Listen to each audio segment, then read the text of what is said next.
Okay, ngicela ukuqhubeka ke manje ngiphethe ibrand yethu ye-XS. So uma sisuke exerciser sinama protein powders akhona, sinama products akhona amaningi, right? But this is XS brand. Lana ngiphethe uRhodiola. Namhlanje ngiyawazi umsebenzi engizowenza ukuthi mningi kakhulu sengilungele ukuhamba nje. So mningi umsebenzi engiyowenza as I'm going to the center, eMoy Center. So ngizothatha nje just one.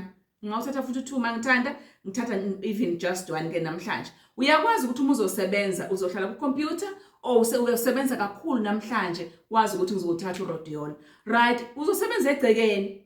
Uyaclean egcekeni lakho, uyaclean uthatha uRhodiola nje uzoba right usuku lonke. Right, njengamanje ngizothatha ke owodwa.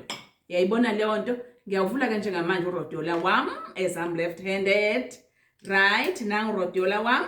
Sengiyamthatha ke lo oyedwa. Ke uyabona phakathi ukuthi unjani uRhodiola? Nangu. Ngingamthatha u2 awunankinga futhi. Right, nangu uRhodiola wami. Yes. So sengiyamthatha ke nankamanzi ami.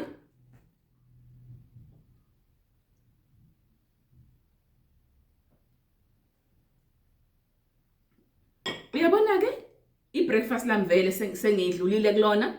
So ke this Rhodiola uzongisiza usuku lonke ngibe right ngisebenze ngoba nginomsebenzi engizowenza. Ngiyabonga. Udinga